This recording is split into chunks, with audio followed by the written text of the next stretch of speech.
E aí, meus queridos amigos e amigas desse canal maravilhoso, como é que vocês estão? Você tá bem, Davizão? Eu tô bem demais. Estou aqui com o Davi. Você tá aqui comigo.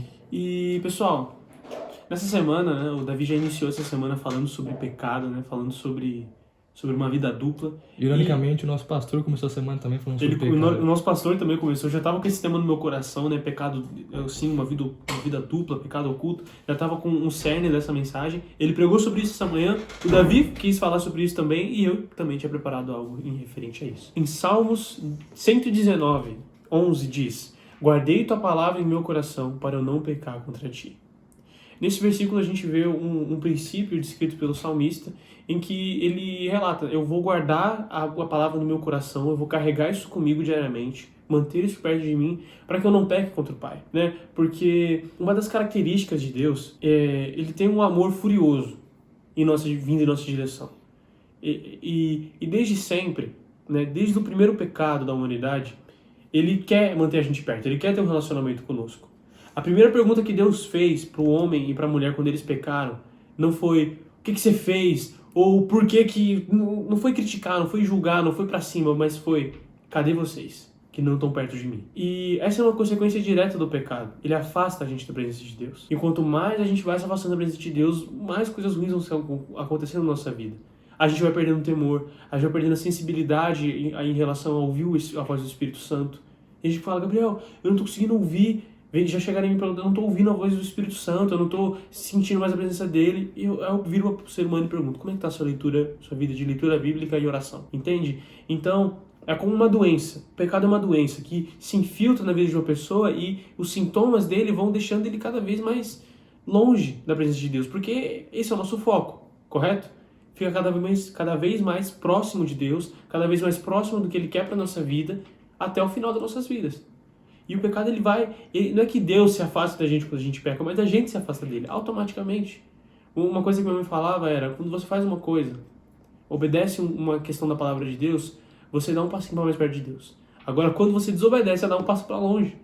Então, se a gente fica pecando, a gente vai cada vez se afastando e cada vez mais perto de se desviar completamente, de se entregar ao mundo, de desanimar de ir para a igreja. Tem um versículo em Lucas 16:13 que diz: ninguém pode servir a dois senhores, pois odiará um e amará o outro. Será dedicado a um e desprezará o outro. Então, se o Senhor do seu coração for você mesmo, você não vai dar a devida atenção às coisas de Deus. Você não vai trabalhar com zelo na obra dele.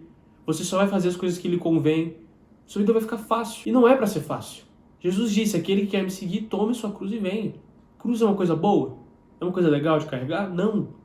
E outra, aonde você está chegando? E outra, essa caminhada de sacrifícios vai culminar num sacrifício ainda maior no final, muito provavelmente. Então nós cristãos, nós somos pessoas que, juntamente com Jesus, caminhamos com Ele numa vida árdua de renúncia, caminhando em renúncia, caminhando para não servir a mim mesmo, para um dia celebrar com Ele. Um dia, diante de Deus, diante do trono de Deus, Jesus olhar para nós e falar: você foi um servo bom e fiel. Vamos à mesa e vai ter um banquete. É basicamente isso que vai acontecer. Se você leu a parábola do talento, você sabe do que eu estou falando. E na Bíblia, nós encontramos diversos versículos que destacam que nós podemos perder a nossa salvação. Nós podemos ser retirados, ou basicamente, né, tem umas divergências teológicas. O cara vai entrar nisso, velho. Mas o Davi começou esse argumento e eu vou prosseguir com ele, que não adianta você só fazer uma oração aceitando Jesus e achar que tá tudo bem. Porque em Hebreus 10:26, ele usou esse versículo em mais de um vídeo, eu vou usar também porque ele é muito importante. Se continuarmos a pecar deliberadamente depois de termos recebido o conhecimento da verdade, já não há sacrifício que cubra esses pecados. Antes de Jesus vir, o que as pessoas faziam para cobrir os seus pecados, para limpar os seus pecados?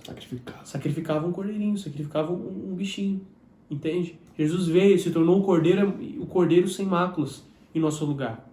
Mas aqui ele diz: se você continua a pecar deliberadamente, sabendo, tendo recebido o conhecimento da verdade, que aquilo é errado, que você não tem que mais fazer isso, que você já foi liberto, não há sacrifício que cubra seus pecados. Então, o meu pastor também diz uma coisa muito importante, e ela fez muito sentido na minha cabeça quando eu estava refletindo sobre esse tema, que se você for pecar, quiser pecar, sai logo, abandona logo, porque o cristão é o pior pecador que tem. Porque ele peca, não aproveita o pecado direito, porque se arrepende, fica mal, chora, tem todo aquele negócio, na presença de Deus, mas volta a fazer. Ele não aproveita nem o pecado e muito menos uma vida de santidade com Deus, porque ele não tem. Outra coisa que meu pastor falou é... E ele acaba sendo morno, né? Ele E acaba- acontece com o morno, que a gente viu no último vídeo. Vomita, Deus vomita. Tem uma brincadeira que eu já ouvi também, que é aquele cara que não sabe se vai pro mundo, se vai pra Deus, fica em cima do muro, assim, não é nem um cristão mesmo, não é nem um desviado completo, tá no muro. É o crente. É o crente. É o que só acredita, É o que mas só não tem a acredita. vida. Aí fica o anjo, assim, né, falando, vem pra cá, vem pra esse lado, né, e fica o capeta, assim, só olhando. Aí o anjo pergunta, você não vai chamar ele pro seu lado? Ele falou, não, o muro é meu. Então o muro é do capeta, você fica aí, é exatamente aí que ele te quer. E tem muitas pessoas dentro da igreja que pensam que estão bem, só porque estão dentro da igreja. E tem um versículo, em 1 Coríntios 10, 12, que diz, portanto, se vocês pensam que estão de pé, não é pra quem tá de pé, ninguém tá de pé. Ninguém alcançou essa plenitude. Lembra que eu falei que é uma caminhada? É uma jornada de sacrifício e renúncia? Ninguém chegou nessa plenitude de ser totalmente santo e correto. Entende? E então ele diz, portanto, se vocês pensam que estão de pé, cuidem para que não caiam. Cuidem para que não fique pior. Entende? 1 Coríntios 10, 12 isso. Muitas pessoas, inclusive eu durante o tempo da minha vida, pensei, eu tô de boa, tô na igreja, tô servindo no ministério, tô legal. Pessoas vêm falar que eu tô fazendo um trabalho muito abençoado, que eu tô sendo extremamente usado por Deus. E eu mediava a minha vida com Deus com base no que essas pessoas falavam. Grande erro. Me lasquei. Você se engrandecia, né? Fala, nossa, como eu tô bem Entendeu? Nossa, eu tô bem, mano. Você é louco. louco, passei a semana inteira na igreja. Tô orando aí. Orei bastante com o pessoal, mas tava pecando. No meu íntimo eu pecava. Mas eu falava, não, mas isso não quer dizer que eu tô tão mal. Aliás, eu tô fazendo tanto de coisas sérias. Era basicamente um jogo de metas, assim. Porque eu ganhei tantos pontos, então se eu perder esses aqui não tem diferença. Claro que tem diferença. Lembra que eu falei dos passinhos pra trás e pra frente? É isso que acontece. Você que pensa estar de pé, existe um conflito de natureza dentro de nós. Existe um espírito que nasceu de novo a partir do momento que nós aceitamos Jesus e uma carne que ainda não nasceu de novo, que deseja o mal. Um coração maldoso. Um coração maldoso, enganoso. Tem vídeo no canal sobre isso. Vai lá ver. E sempre que o Espírito Santo toca no seu coração para falar, para você fazer algo, exercer algum fruto do Espírito, fazer uma coisa boa, por exemplo, chega uma pessoa em você e fala, eu tô precisando de oração, tal pessoa eu tô enfermo, eu tô sentindo uma dor aqui, alguma coisa assim, e você sabe que se você orar, a pessoa pode ser curada. Então o Espírito fala, ora por ela, faz essa oração agora. Mas aí a carne vira e fala, faz não vai acontecer nada. Você vai orar e vai passar vergonha. Não ora, você não sabe se vai acontecer ou não. E a sua carne fica te convencendo a não fazer o que o Espírito diz. Sabe aquela brincadeira que algumas animações fazem de ter um diabinho no ombro do cara falando no ouvido dele e tem um anjinho? Então, ele tirou isso da Bíblia, tá? É aquilo, né? O que eu quero fazer eu não faço, mas o mal que eu não quero, esse sim, eu acabo cometendo. Entende? Então, existe um conflito dentro de você. Sabe por que quando você começa a fazer devocional, só não treino pra você pegar no celular e começar a mexer no Instagram? Porque tem um conflito de natureza. Eu tava conversando com o Davi esses dias, né? E eu falei, cara, a nossa carne é que nem um ladrão cheio de dinheiro roubado no bolso quando escuta o som da sirene. Fica em choque. Então, quando a gente entra na presença de Deus, a nossa carne quer correr. Eu lembro de um dia que eu tava adorando na igreja, tava lá, no meu espírito, tava legal, tava orando, tava orando para outras pessoas, tava louvando com todo o meu ser, me movimentando. Aí eu olhei pro chão, vi o piso, eu falei, caramba, esse piso trocou, né? Fiquei brisando no piso. Nossa mente não quer permanecer no espírito, não quer permanecer nas coisas boas, nos frutos, na comunhão, na presença de Deus. Ela quer fugir, porque nós temos um corpo que não nasceu ainda. Nós temos um Senhor dentro de nós que não quer as coisas de Deus. Mas sobretudo, tem um versículo, acho que logo embaixo desse que eu li de 1 Coríntios 12, mas eu não coloquei aqui por alguma razão, que diz que Deus proverá o escape. Você não será tentado na medida maior do que você consegue suportar. Então, e Deus, mesmo logo abaixo fala, e Deus vai prover o escape para você. Ele vai mostrar o jeito de você escapar desse pecado. A gente peca porque quer. Não existe, essa tentação foi grande demais, era uma oportunidade, não sei o quê. Não existe. Peca porque quer. O cara tá entrando nas discussões teológicas mais ferrenhas em um vídeo. Então, a gente peca porque a gente quer. Eu tava conversando com o meu pastor sobre decisão. Quando você decide, eu não vou mais errar nisso. E você marca que você está arrependido do seu pecado com base na sua decisão de não vou mais cair nesse pecado. Você para. É aquela pessoa brava que sempre que acontece alguma coisa que sai do controle dela, ela começa a destilar ódio. Ela fala, não, eu não vou mais fazer isso comigo. Eu não vou mais me submeter a isso. E ela para. Tem uma pregação do meu pai que ele falou algo super interessante, né? Quando a pessoa não consegue de jeito nenhum parar de falar palavrão, mas ela vai decidir, não, chega, eu não falo mais palavrão.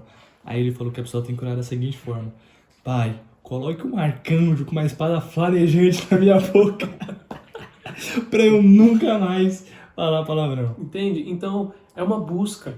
É o que você constrói. Entende? É aquela brincadeirinha lá, né, dos lobos. Ah, o que o lobo vai vencer? É o que você alimenta mais, entende? Então, qual natureza, qual senhor dentro de você vai prevalecer? O que você alimenta mais. O que você ou escuta mais. Entende? Aquilo que eu falei no começo do vídeo de guardar a palavra de Deus no coração. Guardar a palavra de Deus, alimentar o seu espírito, alimentar, se fortalecer em Deus. Para quando a tentação vier, você falar, ó, hoje não. Resista ao diabo e ele fugirá de vós. Se a gente resistir a essa tentação, ele vai fugir de nós. Entende? Não tô falando isso pra você ficar, não. Quem que pensa está de pé. É que é pela graça, né, que a gente consegue resistir. Entende? Então, é algo que você tem que fortalecer em si mesmo. Você não vai conseguir vencer esse pecado que te atormenta. Você não vai conseguir deixar essa vida dupla enquanto você não parar de alimentar a sua carne. Eu já fiz um vídeo sobre isso. Se não edifica, corta. Para de ver essa série. Para de andar com essas pessoas que te afastam de Deus. Então, você tem que alimentar o seu espírito. Você tem que guardar a palavra de Deus no seu coração. Se essa série te faz pecar, para de ver. Para de alimentar o seu coração com essas influências, com essas ideologias, com essas maneiras de falar, de praticar coisas. Não fortaleça a sua mente com exemplos de pessoas que fizeram coisas erradas. Ah, se ele fez, quem sou eu para não fazer também? É isso, que loucura. Tem gente que faz isso. Ah, mas fulano fez. O que fulano tem a ver com você? É sua vida, é sua espiritualidade. Minha mãe vive falando isso, ninguém vai pôr o céu agarrado no pé do outro, não tem essa, cara. Mas no inferno, um vai puxando o outro, então... Você decide onde você quer caminhar, baseando suas ações no que pessoas fizeram de errado ou de pessoas que acertaram, entende? Tem um versículo que diz, em João 5,14, mais tarde Jesus o encontrou no templo e disse, olhe você, está curado, não volte a pecar, para que algo pior não aconteça com você. Então tem inúmeras passagens na vida que falam, evita o pecado. Tem muitas pessoas que continuam a pecar porque pensam que não vai vir consequência. Ninguém sabe desse pecado, ninguém sabe que eu faço isso, como que vai acontecer? Que consequência vai vir? Mas vem. Quando você peca, você retém bênçãos que Deus poderia derramar sobre a sua vida. Coisas boas que poderiam acontecer não acontecem. Por quê? Porque você está pecando escondido. Porque você está indo lá no altar, está falando palavras, todo mundo chorando, se emocionando com o que você está falando e você está, tudo bem. E volta pra casa e peca. Tá perdendo bênção, tá perdendo coisas boas que poderiam acontecer com você. Tá perdendo uma intimidade, um nível espiritual com Deus, um relacionamento. Uma frase que o meu pastor falou, que eu vou levar isso pra minha vida, é: a pessoa que acha que o pecado é melhor, que vive ter uma vida com Deus, nunca provou de uma plena comunhão em santidade com o Senhor. É aquela sensação de chegar na presença de Deus num culto e falar, essa semana eu mandei bem. Essa semana eu não errei naquilo que eu tava errando. Hoje, pelo menos, eu não vou precisar pedir perdão por esse pecado, que eu venci isso. Quem acha que o pecado é melhor, quem ainda se agrada mais nas coisas do mundo, é porque nunca provou a verdadeira santidade diante de Deus. É como Deus falou lá atrás, no Antigo Testamento. Se vocês serão santos, porque eu sou santo. Ele não compactua com imundície. Tem uma parte da Bíblia que fala que as iniquidades do povo de Israel, iniquidade, se manter no mesmo pecado, era como um aroma ruim, era como algo péssimo para ele sentir. Então ele sabe que você está pecando. Você não consegue esconder isso de Deus. Não tem como esconder nada de Deus. No íntimo do seu pensamento não tem como esconder. Esse vídeo, irmão, é um chamado para você que tem pecado e não tem mudado, e tem permanecido no pecado após a ciência de que isso é errado. Isso é uma oportunidade, mais uma oportunidade que Deus te dá. Mude suas atitudes. Mude o que você tem feito. Você não precisa viver nisso. Você não precisa viver sob o jugo do inimigo sobre a sua vida. Porque Ele te salvou. Ele te curou. A partir do momento que você aceitou Jesus, você foi liberto. Basta você manter isso na sua vida. Continuar a praticar o que o fruto do Espírito colocou em você. Não existe o que habita em você. Entenda uma coisa. Se a presença de Deus na sua vida não te transformar, não causar uma mudança, não causar um incômodo em você e nas suas ações, não adianta nada você sentir. O que são lágrimas num culto, se quando você está sozinho em casa, você volta a fazer de novo. Poxa, vai falar. Se não gerar transformação, foi tudo emoção. Foi tudo emoção. Se gerar transformação, foi o Espírito. Entende? É você olhar para uma situação e falar, não dá. Eu tenho que parar. E eu vou parar. E usa tudo que está ao seu dispor para poder lutar essa batalha. Você não precisa lutar sozinho. Existem pessoas ao seu redor que podem te ajudar. Você pode procurar eu e o Davi também, se você não se sentir à vontade em confessar seus pecados, em receber tratamento de pessoas da sua igreja. Chama a gente aqui, mas a gente não recomende isso, né? Ou seja, chama a gente como primeira opção. Mas chama a gente, nosso Instagram tá aqui embaixo, comenta aqui, deixa seu número, entende? Existem várias pessoas que podem te ajudar, podem orar por você, podem te acompanhar, para você não ter que lutar sozinho. Quando Jesus foi fundamentar a sua igreja aqui na Terra, quando ele foi instituir as pessoas que iriam fazer essa igreja crescer, ele chamou 12 caboclos, para ninguém ter que andar sozinho. Ele não andou sozinho. Se Jesus, que é filho de Deus, o Deus em forma de homem, não quis andar sozinho, por que a gente tem que andar sozinho? Não precisa. Tende a ruir. A igreja é um corpo, membros não sobrevivem separados. Existe um vídeo aqui no canal sobre isso. Você não precisa lutar essa batalha sozinho. Se humilha. Cara, rejeita o seu eu. Fala assim, eu peco nisso. Infelizmente, eu erro nisso aqui, mas eu quero que isso mude. Por isso que eu tô vindo aqui confessar. Uma vez um adolescente veio confessar um pecado pra mim. Eu falei, cara, já é uma vitória você tá aqui. Lembra do vídeo Vencendo o Pecado? Vencendo o Pecado. Busca ajuda. Você não precisa lutar assim.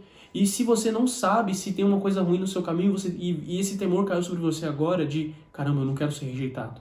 Eu não quero passar minha vida inteira achando que estou acertando, mas no final ter errado. Faz essa oração que está em Salmo 139, 24. Mostra se há em mim algo que ofende e conduze-me pelo caminho eterno. Ou seja, vê se há em mim algum caminho mau e mude o meu caminho, Senhor. Faz essa oração. Fala, Pai, mostra pra mim. Às vezes você é uma pessoa muito orgulhosa, que não aceita ouvir das outras pessoas, então talvez se você ouvir de Deus mude essa situação, né? E tem um versículo em Jó que eu acho muito bonito e eu uso ele para mais de uma coisa além do que esse versículo direciona. Em Jó 31:1 diz: fiz uma aliança com meus olhos, de não olhar com cobiça para nenhuma jovem. Eu uso esse versículo que é o quê? Que é o que diz uma canção. Fiz alianças com meus olhos de somente olhar para ti. Ou seja, o meu foco, a minha fonte de vida, o meu entretenimento, a minha força é Deus. É a palavra dele. Ele é o que eu preciso. Ele é o meu destino. Tudo que eu fizer nessa minha vida, não importa o que eu fizer, eu vou acabar chegando em Deus. Se eu morrer amanhã, Deus. Se eu vou fazer alguma coisa agora, eu vou convidar Ele para estar comigo. Se eu orar, eu vou falar. Às vezes, quando eu vou orar, eu fico tão indignado comigo mesmo que eu falo, Deus, faz a sua vontade. Sobre qualquer coisa, eu falo, Deus, faz a sua vontade, porque se eu pedir, pode ser ruim. Se eu pedir a minha visão sobre essa coisa aqui, pode ser ruim, então Deus, faz a sua vontade. Eu entrego, me deleito em quem Ele é, e eu sou transformado por isso. Sabe por que a gente adora? Deus não precisa ser exaltado. A gente adora porque tem aquele versículo que eu já citei aqui, em Levítico, sereis santos porque eu sou santo. A gente adora para cada vez ficar mais parecido, entende? A gente vai soltando esses atributos, esses nomes, esses adjetivos de Deus, falando todas essas coisas boas dele, pra gente poder um dia conquistar essas coisas diante dele. Porque tudo que você construir, todo tipo de elogio, todo tipo de carreira, todo tipo de vida que você construir longe de Deus vai acabar. Mas o que você constrói com ele ecoa pela eternidade. Então, irmão, para de servir a dois senhores. Para de servir a você mesmo. Para de pecar mesmo sabendo que é errado. Para de ouvir seu coração. Para de ouvir o seu coração. Pelo amor de Deus. Guarda a palavra de Deus no seu coração. Faz uma aliança com seus olhos e não negocia tempo. Não negocia o seu tempo com outras coisas. O seu tempo com Deus com outras coisas na sua vida. Se você tem um tempo separado para passar com Deus, privilegia isso na sua vida. Vida de prioridade com Deus. Coloque Ele em primeiro lugar. Tem uma passagem que é muito encorajadora, Mateus 6,33, que é: buscar em primeiro lugar o reino dos céus, e todas as outras coisas lhe serão acrescentadas. Se o seu foco como aluno, como membro de uma igreja, como filho, como pai, mãe, primo, prima, tia, tio, for primeiro agradar a Deus, você vai ter sucesso em todas as outras áreas da sua vida. Você não vai precisar se preocupar com outras coisas. Você não vai precisar se preocupar, entende? Espero que esse vídeo tenha falado muito ao seu coração. Espero que seja mais um encorajador para você mudar os seus caminhos. Manda esse vídeo para alguém, não como indireta, tipo, pecador, safado, mas manda com misericórdia mesmo, pensei em você, esse vídeo é bom, fala umas coisas legais nesse vídeo, manda no seu grupo, no grupo de adolescentes da sua igreja, manda para quem você acha que pode fazer uma grande diferença. Alguma coisa, Davi? Queria deixar uma frase de Martin Lutero para eles. Essa é boa, a gente conversou também sobre isso. Tchau. Foi falar? Tchau. Pensei que o velho homem tinha morrido nas águas do batismo, mas descobri que o infeliz... Eu não lembro da frase. Sabia nadar. Agora todo dia eu tenho que matá-lo. É uma luta diária. Todo dia matando eu mesmo. Amém? Amém. Isso aí, pessoal. Muito obrigado por um pouquinho do seu tempo. Deus abençoe. Valeu. E falou. Valeu.